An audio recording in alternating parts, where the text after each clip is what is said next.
यह कहानी एक गुरुकुल के छात्र की है, जिसका गुरुकुल में आखिरी दिन था। वह अपने गुरुजी से विदा लेने गया तो गुरुजी ने उसे एक खास तोहफा दिया, एक जादुई आईना। गुरुजी ने कहा, यह ऐसा आईना है जो सामने वाले के मन की अच्छाइयों और बुराइयों को दिखा सकता है। छात्र यह सुनकर बेहद खुश हुआ और उसे लगा कि यह तोहफा बहुत कीमती है। उसने सोचा, सबसे पहले गुरुजी को ही देख लेते हैं। जब उसने आईना गुरुजी की ओर घुमाया तो वह चौंक गया। उसने देखा कि गुरुजी के अंदर भी क्रोध और अहंकार जैसी बुराइयां मौजूद हैं। यह देखकर वह कुछ बोल नहीं सका, क्योंकि वही गुरुजी थे जिन्होंने उसे यह उपहार दिया था। वह चुपचाप प्रणाम कर बाहर चला गया और घर की ओर चलने लगा। रास्ते में वह सोचने लगा, गुरुजी, जिन्हें मैंने अपना आदर्श माना था, उनके अंदर भी बुराइयां हैं। उनका तो भरोसा टूट गया। थोड़ी दूर आगे बढ़ने पर उसे उसका एक पुराना दोस्त मिला। उसने सोचा, चलो इसका भी परीक्षण कर लेते हैं। उसने अपने दोस्त को आईना दिखाया और पाया कि उसके अंदर भी काम, क्रोध, लोभ और मोह जैसी बुराइयां हैं। अब दोस्त पर से भी उसका भरोसा उठ गया। आगे चलते चलते उसे एक रिश्तेदार मिला। उसने सोचा, चलो इनका भी हाल जान लेते हैं।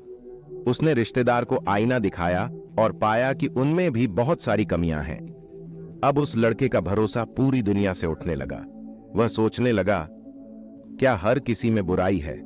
लोग जो दिखाते हैं वो अंदर से नहीं होते। ये दुनिया तो दोगली है।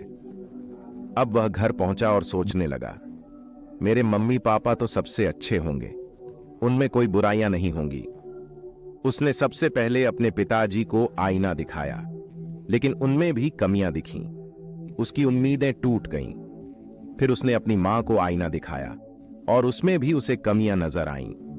अब उसे लगा कि इस आईने को वापस गुरुजी को दे देना चाहिए और उनसे पूछना चाहिए कि आखिर यह दुनिया कैसी है, क्या सभी लोग दोगले हैं?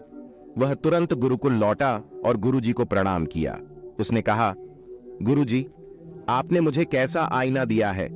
इसमें हर किसी के अंदर बुराइयां दिख रही हैं, यहां तक कि आपके अंदर भी। यह सुनकर गुरुजी जोर जोर से हंसने लगे और बोले, रुको बेटा, जरा अपना चेहरा इस आईने में देखो। जब लड़के ने आईने में खुद को देखा तो उसे अपनी ही बुराइयां नजर आईं।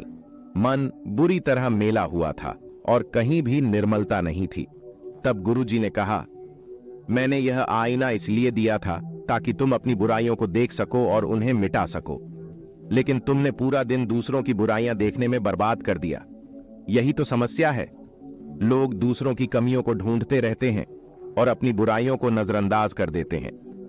गुरुजी ने समझाया, अगर हम सबसे पहले अपनी कमियों को खत्म करें तो दुनिया अपने आप ही निर्मल हो जाएगी। लेकिन लोग दूसरों की बुराइयां ढूंढने में लगे रहते हैं, जबकि उन्हें खुद को सुधारने की जरूरत है। लड़का यह सुनकर गहरे विचारों में डूब गया और समझ गया कि असली बदलाव अंदर से शुरू होता है। अगर आपको यह कहानी ने प्रेरित किया हो तो इसे लाइक जरूर करें और कमेंट में बताएं कि आपने इससे क्या सीखा। हर इंसान के अंदर अच्छाइयां और बुराइयां दोनों होती हैं, लेकिन सच्ची समझ यह है कि हम अपनी कमजोरियों को सुधारें और खुद को बेहतर बनाएं।